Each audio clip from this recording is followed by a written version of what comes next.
Hello and welcome to WargamerOnline, and today we've got something special. The entire team is together for a 2021 channel update.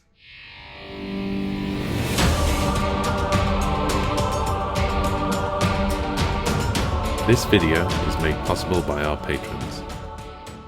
For those of you who are regular viewers of the channel, you'll certainly recognise myself and Jack from Battle Reports and endless frustration with each other. Liam, of course, you'll recognise from painting tutorials and joining some of the group chats. And, of course, Luke, the expert Age of Sigmar player, joining us. He's of course, a feature of the podcast, but also more recently, he's been... We did a bit of an interview, Luke, where we talked to you about the MetaWatch article in Games Workshop community website as well. So, welcome all. Hi, guys. Hi there. Of course, this is the full WGO team as it stands. And yes, we have lots of guests and friends who also come on in a normal operating procedure. So you see the likes of Pink and the likes of Mr. Potter and all the rest, which are always welcome. And Coleman and Ralph and all those kind of guys that join some of the Hangouts. You'll be seeing more of those over 2021. But let's not jump the gun too much on that. Certainly under lockdown restrictions, of course, it limits what we can do as a group, and we're having to do some kind of trickery shenanigans with the internet. I think I can point at them. Oh wait, we've got priority. We're over the top. Oh no! Wow. But so we're making this work, and I think that's the important bit. Yeah, but as best we can. Yeah, as best we can. Without further ado, let's jump into the plans for 2021. But what we're going to do is approach it chronologically, and we're not quite at 2021 yet. So there's a few things for us to talk about in the lead up to Christmas. Well, the first thing to talk about is our new creative direction, I suppose. We wanted to kind of relaunch into Season 2 with something different. And we've had the kind of black-grey frame with the rounded corners for a long time. I think about 4 years now, along with the corporate identity, the kind of logos, the swashes and all the rest. And we wanted to do something different, just to kind of differentiate, I think, as the channel moves forward. We wanted to kind of show a kind of makeover. Yeah, a bit of a makeover, I suppose. Yeah. Thanks for that, Jai. That's the words I was looking for. So, here it is. It's around us. We've got nice little gold trims. We've got all sorts of stuff. And there's more coming as well. As I'm talking now, we're showing some screens of the battle report and how that looks. So we've got new shiny dice trays and the map cams. And you're probably used to the overlays and all the rest by now. Those have pretty much stayed the same. Yeah. But the framework and how we illustrate it all is changing. So that's pretty exciting stuff. I'm happy with that. Next up, and probably the most important change for WargamerOnline, right from the minute we launched, we always had the intention of it trying to, of it becoming a business, if you like. And originally, when we kicked off the channel, there was one of us working full time on the channel, and myself just trying to balance the real world jobs and running the channel. And that has worked, well for us over the first 4 years. But as we've kind of moved into this new team, we've been looking at the way premium worked and the way people could support us, and decided really it was time to make the monetary support aspect of it more accessible for everybody. And certainly one of the most common platforms now for supporting any kind of creative channel is Patreon. So this is the big announcement of our new Patreon screen. We're moving all of our premium content. In fact, actually, it's done now. All of our premium content has moved over to Patreon and is accessible through different levels of patron support, which we'll talk through now. But I'm really excited by this because I think this platform gives us a lot more flexibility than the website we were running ourselves. And managing your own website is a huge chore, to be honest. And just moving everything over to Patreon has been a real weight off my mind. And it means rather than spending time managing the channel, we can spend time creating more and more content. After reaching out to our community, one of the things we wanted to do was to set a range of levels of support for us. So if you're just one of those people out there that wants to see more and more wargaming content from the team, then we've got the official Patreon. It's simply £1 a month and it supports us. It gets you a shout out on our YouTube channel. If you're a premium member or want to access our premium content, then the closest one that matches to that is the premium patron. And on that, you will be able to access all of the back catalogue of premium videos. I think there's like 160 odd videos on there, including bat reps, post-game reviews, tutorials, both covering painting, airbrushing, modelling, etc. And there's an area where there's exclusive downloads as well. I think it's important to mention the other thing that happens with the both the ad-free and premium level, and in fact all of our rewards cascade upwards. So if you sign up to a higher level, you automatically gain the rewards from everything else. Is at £2 a month you can actually watch our YouTube content ad-free as well, which I think is really nice for someone who wants to give directly to the channel rather than just relying on us taking ad revenue from YouTube, because you know YouTube definitely take their slice of the pie on that stuff. At the top level of the tiers, there's a whole bunch of stuff going off there. They all include free gifts. So as soon as you sign up, you'll be receiving a free gift from us, and that can be anything from gaming aids or dice or whatever, and it's going to change from time to time. Right now, we're definitely starting off with like our combat gauge and our rulers that you see on the battle reports. But for me, there's one that's definitely worth mentioning. If we get up to the Pantheon level of support, Luke, really, this is about you. We're offering one-to-one help with Age of Sigmar list building from the man, the master that is the bin. So, do you want to describe a little bit about how that would work? Yeah. So you'll get added to the Pantheon chat in the Discord channel, and you just get in contact with me by adding my name, and yeah, I'll go one-to-one with you, go through how to build a list that you want to build, and it doesn't necessarily have to be the most competitive army. If you just want your list to be more competitive than what it is, we'll just we'll work together and try our best to get to that point that you're happy with a list. Or if you're just new to the game and you want help getting through how to play with that specific list and all the scenarios and stuff, well, all that kind of stuff we'll work through one-to-one. Yeah, I think that's brilliant. I mean, I know from working with you when you're designing lists and stuff, I think it's fantastic how you can kind of drill into a battle tome and really understand where the strength of the units are and where the strength of synergies are. So I think it's an exciting opportunity, and definitely worth, I think that one-to-one time and effort that you're going to put into it. I think it's going to be great.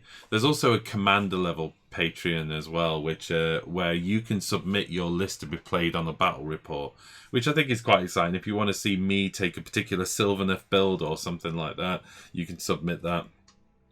One of the things we're definitely going to be introducing to the Patreon level as well is the opportunity to come and play a game with us. But that does rely on, obviously, the lockdown easing, and we're also going to be in a position of having multiple studios soon, which will open up that opportunity to do that. Okay, so that about covers it for Patreon. I mean, please, if you want to support us in any way, and everything is important to us, whether it's the £1 a month or signing up to Pantheon and having that one-to-one time with Luke, all of it makes a massive difference to a channel. We've put a couple of goals in there. The first is really straightforward. That just gets us up and running to covering the running costs of the channel.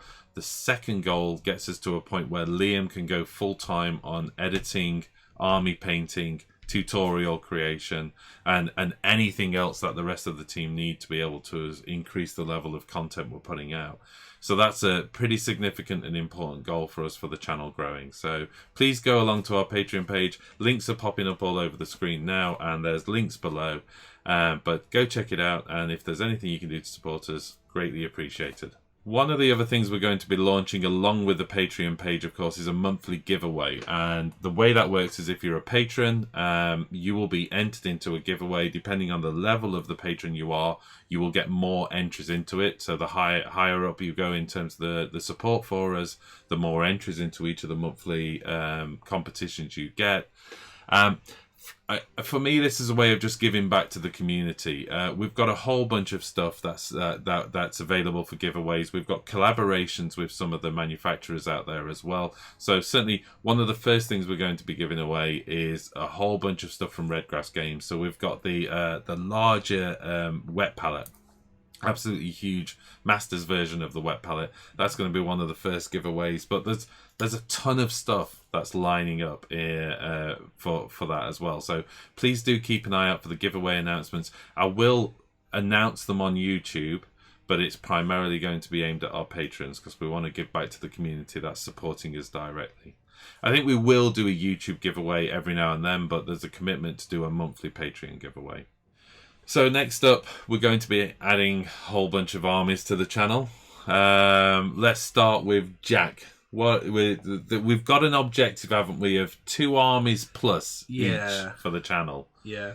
So what are you looking at? I mean, of course, everybody knows I've been working on my Lumineth. I'm kind of like partway through it, but I'm definitely wanting to get the whole army done. I've got a lot of the big moo cows to finish and some more horses and archers and bits and bobs. So I want to get that to a point where it's kind of a full army, and it does take me a while to paint because it's quite a slow process, but I'm getting there between balancing my uni work and painting when I get the chance at uni. Kind of getting a bit there. I'm almost at 2,000 points. As well as that, I've got all the new daughters to finish, so I'm a bit of an elf freak at the moment. So I've got a lot of Bloodstalkers to finish, the snakes with the bows. I've got another Cauldron I want to get done, the new character, and 30 Sisters of Slaughters, because that's going to be my main tournament army, so I want to get that to a point where it's kind of finished, and 2 relatively large armies so I can then expand with later releases. Madness. The daughters, of course, the change in there is a reflection of both the new Marathi rules that have come out and the stuff that's inside. What's the box called? Oh, Shadow and Pain. Shadow and Pain, which has made the Bloodstalkers really cool. Quite good. Yeah. Okay, so stretch goal. One more army? One more army. I'm not sure. I want to maybe expand my Cities of Sigmar out, or get ogres done. I've got a Beastclaw Raider army, which most you people will know, but I want to do like ogres on foot as well, so get kind of a complete more tribe army done as well. Nice. Okay, how about you, Luke? Yeah, so I've got a lot of stuff that's half built on the go, but the plan is to actually finally get it down and gritty and get it done. So Night Haunt and Slaves to Darkness. But then future, I've been selected for the European Championship, so I'll have to do whatever army that the team decide on that. So that might be whatever gets decided, and I'm sure the whole team will help me get that army ready. So coming back to, you're working on the Night Haunt army. How far through are you on that at the moment? Is that concept? Is it list build, or are there models on the table? It's so most of you may know that my Idenef is converted with Night Haunt stuff. So I'm going to carry that theme on and kit bash the Idenef to the Night Haunt. So that's partly started, but mostly it all needs painting. Right. But it's partly started, so getting my head down and crack on with it first. And Slaves to Darkness, well, I think they've already been featured a little bit on some of the battle reports. So is it just filling that unit out a bit? Oh, actually, no, that's not Slaves to Darkness, is it? That's just Khorne. Just Khorne. That's Khorne, Yeah, Blades of Khorne, of course, yeah. Oh, that's exciting. Oh, I look forward to that as well. Then that's gonna be good stuff. How about you, Liam? Oh, you know what, Luke? Stretch goal. Come on. Well, I suppose your stretch goal is... the stretch goal would be that army that we don't know yet. You don't know. That's exciting. Yeah. I like how you've got a whole army to do you don't know yet. We'll talk more about tournaments later because that's exciting news you've drip fed into the conversation there. Liam, how about you, mate? Where are you going with your armies? So we've obviously got the new Slanesh inbound, and I'm currently painting a lot of Slanesh ready for next year, and it's going to be great. Not so much with 60 Demonettes, but it's a bump. So the goal is to get my Slanesh army fully painted for the new stuff, so I can paint it for next year's battle reps, and my OBR, what are they called? OC Bone Reapers? Yep. That's what they're called. Get my 3,000 points of them done, and my stretch goal is probably army of Mega Gargants. maybe. Mega Gargants, I like that. Yeah, well, it's possible, isn't it? At the very least, a couple of Gargants to add as allies into our other armies, I think would be fun to do. We've got one that needs painting up. That's probably going to be done as the one that works well with Order, simply because I've got more armies, more Order armies. Yeah. We've still got some more corn that needs finishing off, so maybe that as well. Yeah. Oh yeah, Liam, nice stretch come goal on, for you Liam. there. If we get enough patrons and you can go full time on this. If Liam manages to go full time on the channel, his stretch goal is going to stretch the stretch goals to stretchness. Whoa, I've lost my headphone. So there's a lot going off there. For myself, then, okay, my stretch goal is to finish my Iden of Deacon. That's a stretch goal. That's been the stretch goal for the past 2 years. Shush now, Liam. Shush now. I'm going in reverse order. The stretch goal is to finish the Iden of Deacon, yeah? 2 armies for me that I really want to focus on for 2021. Beast of Chaos. Yeah, that entire built army. I've got an entire custom built army where every single model is a conversion, is a kit bash. And that includes somewhere in the region of 120 Ungors, all kit bash. I'll probably do a hangout onto the Patreon and stuff and go through that army actually because it's worth showing. It makes me cry a little bit when I see them in that cupboard for like the 5th year in a row. Well, the fact two 40k Magnus models got sacrificed to become the Cygors. If you make that Kairos model, it's going to look immense. The Kairos is going to look cool. That's without a doubt. The Kairos will look cool. So there's a whole Zechi Beast of Chaos, and they are the Zechian ones, so they're Twist Fray. So it's Twist Fray Beast of Chaos. So there's a big Zeech theme to that. Yeah. The other army for me that I absolutely need to get nailed for 21 is Caradron Overlords. I really want to get those. The thing that has stalled me on that army is doing the models justice. The boats are beautiful. Yeah, they're so beautiful. And I think I need to crack out my airbrushes and go like super fine work on those and not rush them because there's a temptation to kind of big models, rush through them. And I don't want to be in a position of doing that. So to me, get the Beast of Chaos army done and then move on to Caradron Overlords. And that will probably be, KO will become the main project for me for 2021. There is a stretch goal, I think, for us all, probably, is to somehow weave Stormcast Eternal into the channel as well. None of us have talked about it. It's the army we've never covered on a battle report, as in I've got the team. Bits of them. We've all got bits of Stormcast Eternals, so we need to kind of form them together into some kind of unit. Certainly you can add to your cities, but, how do we take it into there? So I think that's it for armies. If you've got any suggestions, if you'd like to see anything that we haven't covered so far. I was going to say, actually, I do have another stretch goal because you know me, I've always got like 1,000,001 ideas. Yeah. One of the stretch goals is, I've talked about it in a live show before, but my full female Neferata vampire army. Yeah. Using the Marauder horses and Sisters of Silence to create kind of the female vampire horse cavalry of Blood Knights. And a full custom army. Yeah, a full custom army and that, but that's going to take me a while as well. And as well as that, I wanted to expand the Nurgle out a little bit and get some like mortals in there, so some of the normal Slaves to Darkness, because I really like the Chaos Warriors. So kind of, and you get like 1,000,001 spares from Blight King, so using all Blight King weapons and shields to kind of make them look a bit Nurgly as well. That'd be cool. Is a plan at some point. Okay. There's quite a bit. Anything else you guys who want to add to it? No. Okay. So, yeah, that's it. Like I say, any ideas, anything you want to do, drop us in the comments. Let us know if there's anything you'd like to follow up with. And we'll see. Obviously, we're always open to suggestions, but we also have our own ambitions to where we want to take the hobby. So I think that pretty much plans us out for 2021 in terms of the armies.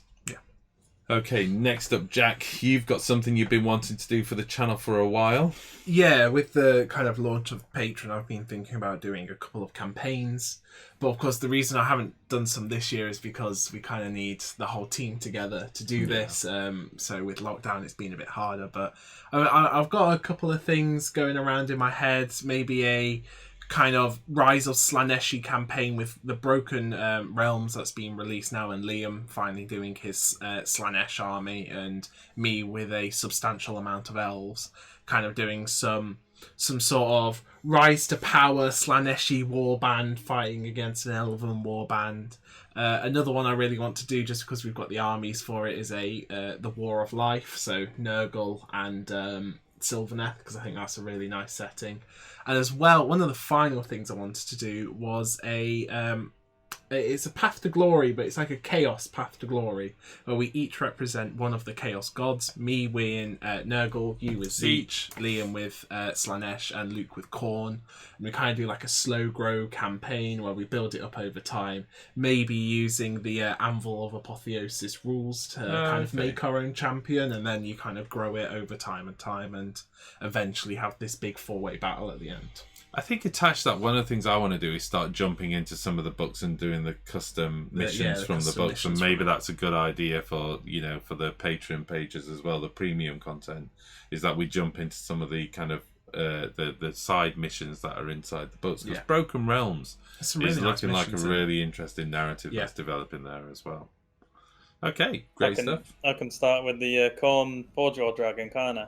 Oh yeah, of course, yeah, just for you. Perfectly legal. Just straightforward, Luke. Straightforward little dude. Did that work? Am I looking up at Luke? Oh. It did actually. Next up has to be tournament scene. So before we cover the group tournaments, and it makes us very sad that we've missed out on tournaments this year. Luke, you talked about it a little bit before. Do you want to cover your exciting news on the tournament front? Yeah, so I've been selected for the ETC to represent England, and I've been selected to go to represent the Six Nations as well. So hopefully it goes ahead. Thank you. Nice one, Liam. Yeah, that's brilliant. How do you go about getting selected to represent, England at those tournaments? So everybody can apply. The applications are usually a couple of months after August, so around like September time, October time, you can apply to, and then there's like a selection committee that goes through all the applications, and then they select who they think will best represent the country, and then they select the team. But normally, if you want to have a good representation, you probably should have done some team events and done quite well at some tournaments and stuff, because that's what the main aim is, to win the tournament. Yeah, so your name's not picked out of a hat. It is based on your kind of experience and the results you've had at tournaments. Yeah, I mean that must inform it. Yeah. Yeah, but obviously it still costs money to go, because this one's in like Luxembourg and the Six Nations is in Ireland. So you need to be prepared financially as well, not just for your gaming experience. You need to have the whole kind of being able to go financially, and then have the gaming experience and be a good team member as well. You could be the best player, but not willing to be part of a team, and then you just be no good for the team. Yeah, understood. So it's quite a commitment as well, isn't it? Let's face it. You've got, as you mentioned, you don't even know what army you've got to be doing yet. That's a team decision. Is it a group decision, or is it led by the team leader, or? Well, it's the first time that I've been in this kind of environment with like the country. So from what I'm seeing at the moment, I think the captain has the ultimate decision on what armies everybody uses. But I think people start using the armies that they're comfortable with, play lots of games and stuff in the background, and come up with lots of different lists. But I don't think lists or anything will get fully decided until the pack comes out for the tournament, when they know what the scenarios will be and all that kind of stuff. Okay. But I think it's probably a good idea to try and get armies locked down maybe like middle of the year next year, just so you got a couple of months practice with the actual army, and then the list, you probably tweak your list until it gets closer to the event. Nice. Well, we look forward to the news on that. That's exciting, though. That's a thrill to have a member of the WGO team representing, as they say. I'm pretty excited by that, and we'll try and get along to support you as well. I think moral and physical support. I'll carry your army case for you or something like that. just so you don't Carry you on sprain. our I don't want him to shoulders. sprain his Yeah. dice rolling arm or something like that. Okay.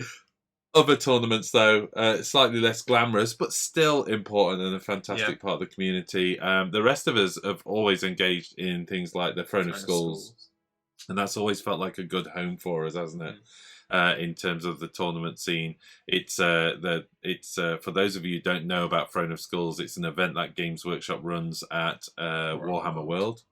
And it's aimed at not only the competitive list build, but also narrative to a degree. Yeah. And there's both singles games, but also doubles games as well. Yeah. And you're highly scored on things like gamesmanship and stuff like that, and the army itself as well, or how interesting your army is. So you can't just go there and go 5-0 and take the tournament, as Jack is painfully aware. Never mind, buddy. Never mind. 5-0 at a tournament's still a win as far as I'm concerned. And it's the only win that Luke cares about. So, Liam, hopefully Games Workshop are turning the tournaments back on for 2020-21. That's what we're hoping. 2020-21? 2021? Yeah. That's what we're hoping. Liam, what's your tournament ideas looking like for both doubles or singles? What army do you think you'd be representing with? I'm probably in next year either going to do orcs or Slaanesh. I've become quite acclimated to my orcs to the point where I know all the book off by hand, and it's a little bit awkward now because I'm just trying so many different lists.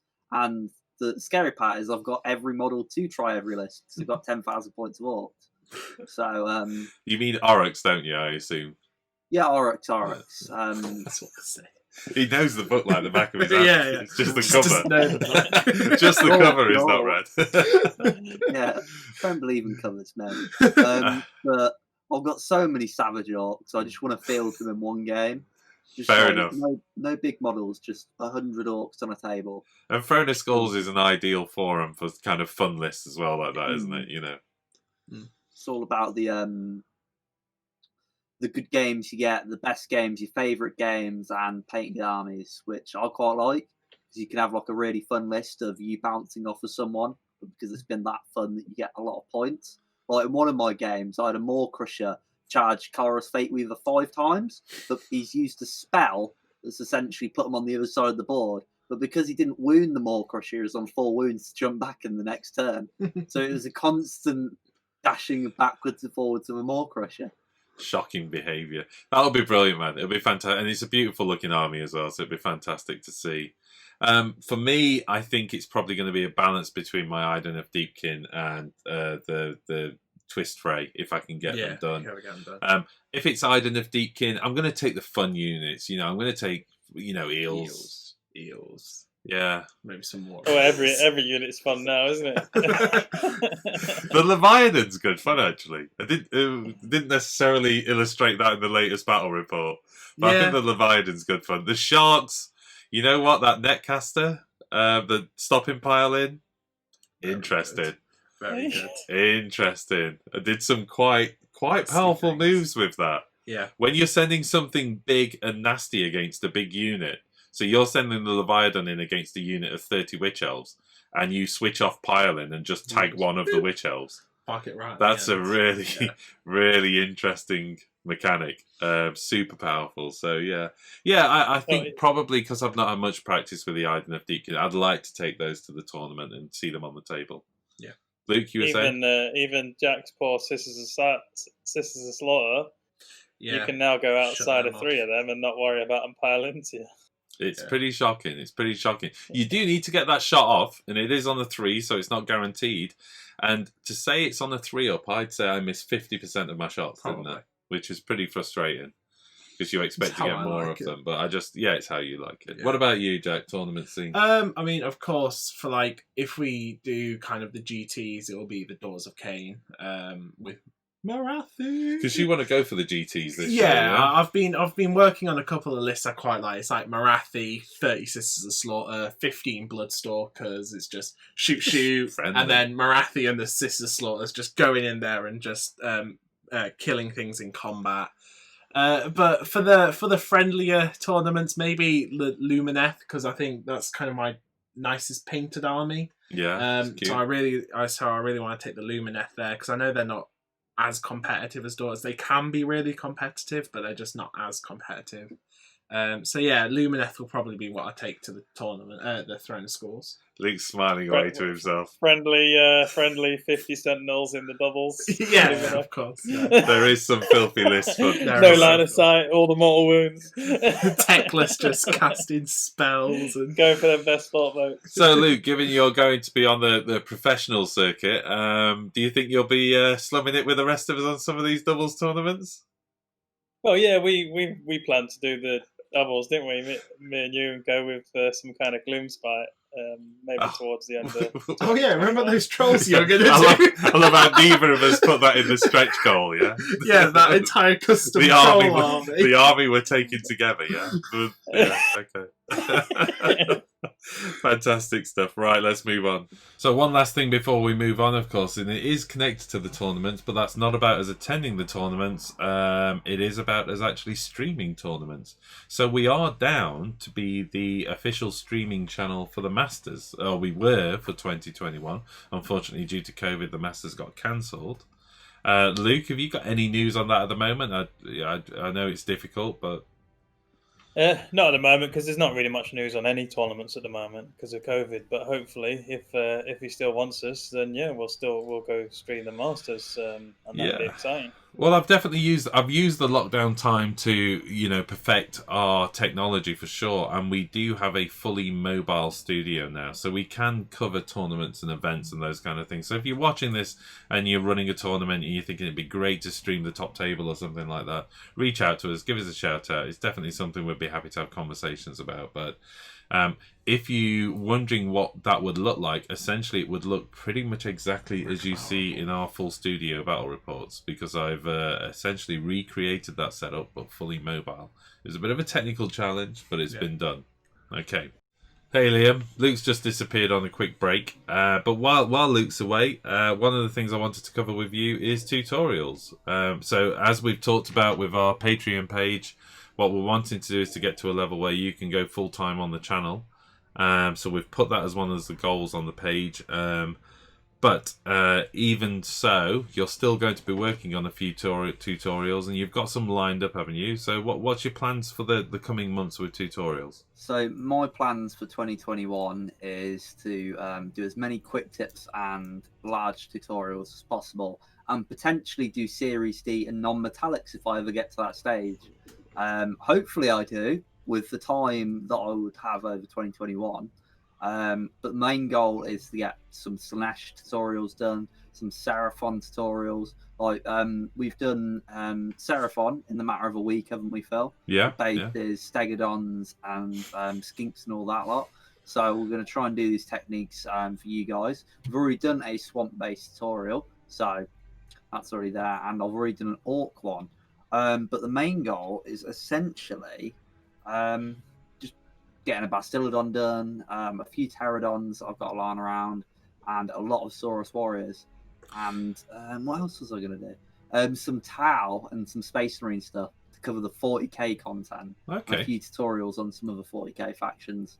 We'll delve into it if we get so far. I know one of the things we talked about, I need to do a few more airbrush tutorials, and certainly as I go into my Kharadron Overlords, I'll be doing like airbrushing and airbrushing metallics as well, which is a particularly tricky challenge, but I think I've developed some nice skills in that area. And one of the things we were kind of talking about is doing some kind of painting a weekend kind of streaming challenges, where we do, say... start collecting Mega Gargant. A Mega Gargant or a start collecting box or something like that, and we sit side by side and use a combination of techniques and stream them. Again, that's limited to post-lockdown, but it's something we can definitely do. Hey, Luke's back as well, that's good. Luke, we just pushed on while you were having a quick break, mate, because we were talking about tutorials. Maybe we could add in the army that we need for the championship. Maybe. Sounds like a plan. Well, I think as long as you don't get Stormcast Eternals, we might be all right. All right, cool, man. One other thing, Jack, you mentioned just before we move on that you were talking about wanting to do. Like a 24-hour charity stream where, you send us donations that we'll give to a charity that's yet to be determined. And in 24 hours, we have to completely build and paint a start collecting box. And, we just start and finish within the 24-hour period. And we're all like racing against each other to get a start collecting box like finished. And sounds like brilliant. Maybe add it to our armies as brilliant. well. I mean, the first thing Luke could do is buy 2 start collecting boxes, chop them in half, and merge them together. Yeah. Just some weird amalgamation of this huge Megazord pile of I'd plastic. convert every single one and then put them to one side. Yeah, and I'd get you to do my airbrushing. And Liam would just nail it all in about 3 hours. Oh yeah. I would get 3 start collectings done. Let's do that, though. Let's do that. I think Yeah. it's a brilliant idea, and raising money for charity an even never a bad better thing. idea. And if we can get some of our fans and patrons and supporters involved on that as well, absolutely brilliant.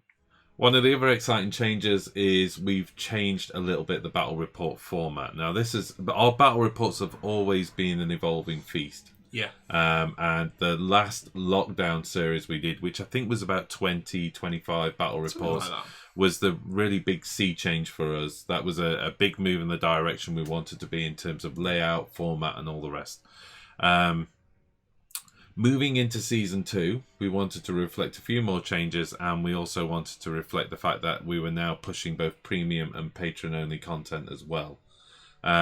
So to that end, we've made a few changes to our battle reports. If you watch us on YouTube and you're only ever going to watch us on YouTube, you're not really going to see that much of a difference, I don't think. Maybe a little bit punchy at the start, maybe a little bit more punchier at the end in terms of just summarizing quickly and closing off. So that's the important bit. We appreciate all of our YouTube fans as well. It makes a massive difference to our awareness. So every time you hit like, every time you hit subscribe, every time you make a comment, it exposes us to a broader and broader audience. So I appreciate everybody out there on YouTube. But what we wanted to do was a little bit more for our patrons as well. So what we've decided to do is record a pre-game show and a post-game show. And then we're not talking hours and hours of footage here. No. So we start off by talking through what our expectation is of the army and what we're hoping it will achieve and why we've built the list the way we've built it and thinking about the mission and what we're going to try and do on the mission. And then we go off and film the battle report. That goes onto YouTube. And then we come back to a post-game review where we talk about, did it work out as we were expecting? And then figure out how wronged we were. Figure out how wrong we were or where we got it right or what units worked the way we expected it to use it. So I think it's some really valuable content as we talk through the lessons we learned in playing each one of those games. And I think it's some great content. It's not, it's not hours and hours of footage. It's probably like a 15-minute show that our patrons can catch up with and kind of get our thoughts to how the game was about to happen and how it has happened. Yeah. Additionally, of course, we will be putting full battle reports up to our patrons as well. So we're back to producing premium content. So it's going to be one video on YouTube. YouTube videos will be available to certain levels of our patrons pre-release. So they'll see it 2, 3, 4 days before it goes live on YouTube. And then once it's live on YouTube as well, that's when you see the post games and all the rest going up. But also we will be doing a full suite of videos for our premium subscribers as well, our premium patrons. Yeah. So they will get the pre-game, the game, and the post-game available to them exclusively. And again, that shouldn't have an impact on the amount of content we're putting on YouTube. This is about additional content, and that's why we're looking for that financial support so we can produce more and more content, basically. Right, next up, guys, Soulbound. Pretty excited about this. Come on, Jack, you're the roleplay expert. What's this about? Well, if anybody doesn't know, Soulbounds, the new Age of Sigmar roleplay game that has been announced. And we've got the book, and it looks really interesting. Some really nice stuff in there. Works with it's a D6 based game, so it's not like your standard roleplay set of dice, but it still looks really good, and we're thinking of covering it on the channel, aren't we? Yeah, I think one of the things we started talking about doing a role play game because in a similar format to this, it gives us the opportunity to cover gaming on broader groups. Yeah. And let's face it, lockdown restrictions are probably going to continue, or at least regional restrictions are continuing way into halfway through the year. And we figured we could do like a 3-month campaign and a role play game. And we started to talk about D&D. You play D&D anyway, don't you, at university and stuff with your mates. And again, you do that over group chat. So we're saying, look, we know it's a format that works. There's people like, who are the guys called? Potter does quite a lot. No, the YouTube channel. The Critical Role stuff. Critical Role and stuff. So we know that wargaming can work, over a group chat, and it can certainly work as a form of entertainment. But one of our concerns is our audience is primarily Age of Sigmar, and we'd be doing D&D, so we started to talk about, hey, could we do a D&D campaign, but kind of, base it in the mortal Sigmar, realms or something like that. And then, of course, while we were discussing that, Soulbound became available. Yeah. So we've picked up a copy of the rulebook. We've picked up Game Master Screen. Got to have that. Yeah, of course. You've got why anything else? And we've started trawling through and reading it. I mean, to me, I'm really excited about this, and we're going to rope as many people in as possible into that game for sure. So definitely. People like Potter and stuff like that. Yeah, I know. Mark's. I did a campaign with him being the DM, and he was a really great DM. So. Yeah, I think he said he was up for that as well. And of course, I'll be playing the character most suited to my nature. So probably a witch elf. Liam? Get these. We all know that I'm the fluffiest guy. You're going to be an IDNF bloke. I did a yeah, you can be an eel rider, so that's what Luke has to be. King. You literally can be. It's not an Achillean It's king. It's like an Achillean guard, isn't it? Achillean guard, yeah. You get a fang. You get the eel.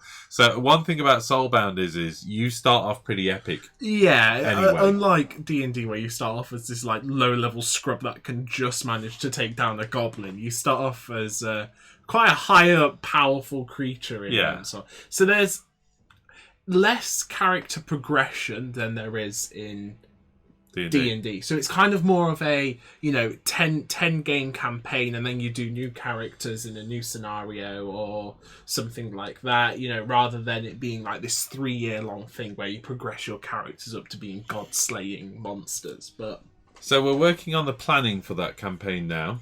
yes, I'm working on things like graphics and technical setup and how we set the channel up and those kind of things and make sure it runs smoothly. We've got some tests to do where we're getting multiple people to dial in and seeing how well it holds up from a technology point of view. But I'm pretty excited by it. I think we can make it work. Yeah, that's my initial, and hopefully everybody you see on screen can get roped into that as well. And we do it like as a weekly show. It'll probably kick off in the new year, I think.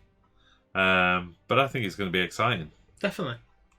Right, last thing to talk about then is the Combat Gauge podcast, which we did a few episodes, and then really, I suppose a whole bunch of things happened. You went back to university. Yep. I had an extremely busy period with work, and it just kind of fell to one side a little bit. But Luke, what are we going to try and do with Combat Gauge over 2021? Yeah, so we'll try and get it back up and running and try and get at least one podcast out a month. Maybe with Liam running it and me running it at this end, where Jack and Phil joins in. Just more like a live kind of stream that we'll push out to YouTube and podcasts, kind of, instead of just recording just voice. Yeah. So it's all in one kind of thing. I think that format works well, doesn't it? Because you can do like the group chats. I think it'd be really interesting, from a subject matter point of view. Let's jump into the meta a little bit. Yeah. I think that's what I'd like to see more of on the channel. A lot of our other content, the tutorials and the hobby hangouts and stuff like that, definitely cover the hobby side. And we don't spend as much time talking about the competitive side, book analysis and those kind of things. And I think that's a good place for us to go with the podcast, really, is jumping into competitive analysis of the battle tomes as they come out.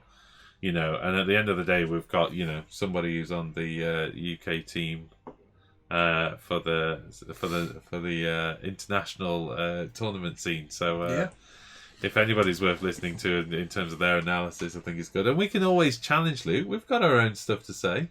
doesn't get everything the thing right. is, Luke's just lucky. He doesn't know anything, really. Yeah, it doesn't get everything right. Do you remember when he told us that the Voltornos wasn't worth using? And now all he uses is Voltornos. Yeah. Rogue Idol's bin mate, don't use it. Leo, we should do this 2 Rogue Idol list. Alright, Luke, thanks. You're bound to get a hard time. It's a good, we could also go like a monthly update if we set ourselves to once a month for now, and then do more as if we can, but set it to once a month. But then we can just have like a monthly update of what we've been working on and how we're getting on with our armies and that kind of stuff. Sounds just great. A good live show to have a good old chinwig in it.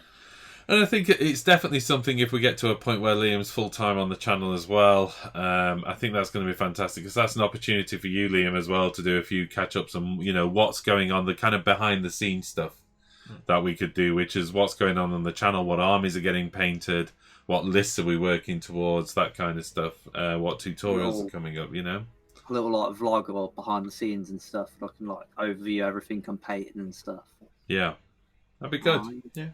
Right, well, I think that's it. I think that catches up. There are hopes and ambitions for 2021.